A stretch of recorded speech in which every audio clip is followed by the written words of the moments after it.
Continuing from the last demonstration, I want to show how to obtain the same information that we obtained from SPSS using Excel. In particular, I want to run the independent samples t-test comparing the post-test scores for the treatment group versus the control group. To do this, I'm going to use the function t-test in Excel. The t-test asks for 4 pieces of information. The first is array 1, the second is array 2, then it asks you to indicate the number of tails and the type of t-test it actually wants to run. So the t-test, for the first array I'll select the control group post values, and then I'll hit comma. Then I'm going to select the second array, which is the post-test values for the treatment group. I'm going to run a two-tailed test because I'm interested in if there's a difference between the average of the pre-test and the post-test. I'm not assuming that there's a one-directional measure. And then finally, I want to look at the type. Now let me bring up the information on type. So the type has 3 options. The first option is to run a paired samples t-test, in which case I would type the value 1. If you were to enter type 2, that runs a 2 samples t-test, independent samples t-test, where it assumes the variance is the same between the 2 groups. And then finally, you can choose type 3, which runs an independent samples t-test where it does not assume the variance is the same between the 2 groups. So in this case, I'll assume the variance is the same, but I do want an independent samples t-test, so I'll say 2. And this then calculates for me the p-value for asking if there's a difference between the average for the control group and the treatment group. The nice part about Excel is I can simply copy this. I'll say edit, copy. And if I move over to the next cell, I can say edit, paste.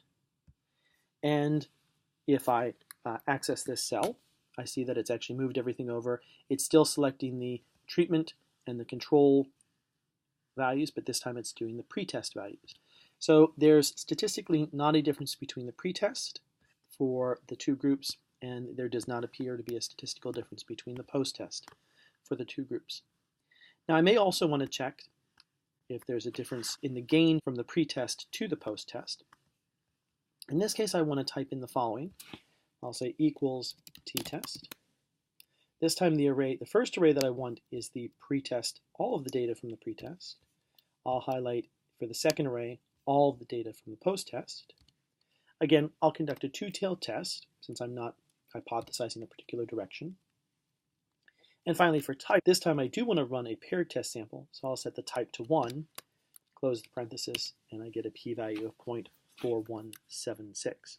Now if I go back and I check 0.417, that actually does agree with the p-value obtained from the SPSS output.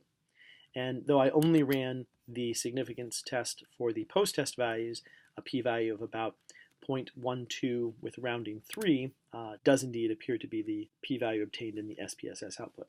Now, the thing that I want to show next is this was running the same analysis that was run in SPSS.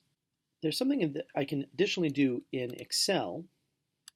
I can actually calculate the difference in the scores, the specific difference, where I'll take the post-test value and I'll subtract the pre-test value.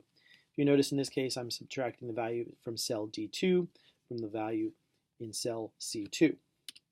I'll now copy this all the way down. So I've copied the formula all the way down, and I'll actually ask now if I were to run an independent samples t-test, if this is statistically significant. So I've copied the t-test formula that was in column D. I simply copied this over to column E, and now I see that I have a p-value of, with rounding, 0.001, which is noticeably less than your standard significance levels of 0.05 or 0.02 or 0.01. So this indicates that there is a difference in the amount of the average amount gained from the pretest to the post-test for the treatment groups. Now if I wanted to do this same thing in SPSS, I can do it, but from the data perspective, I'd actually have to calculate something first.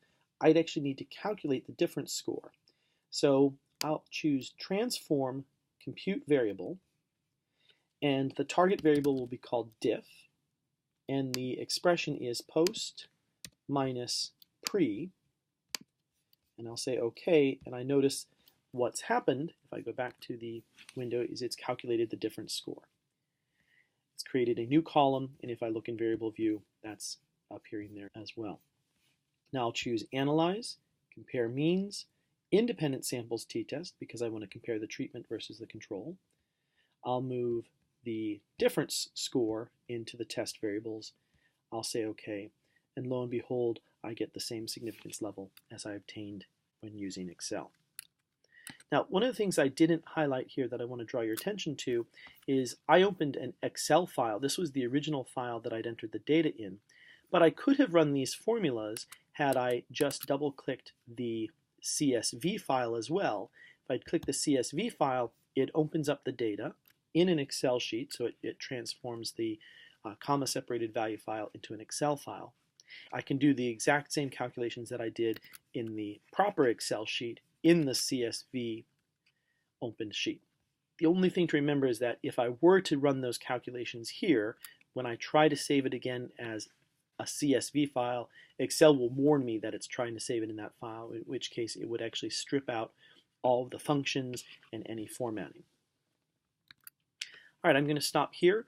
In the next video, I'm going to show how to do the same calculation using R.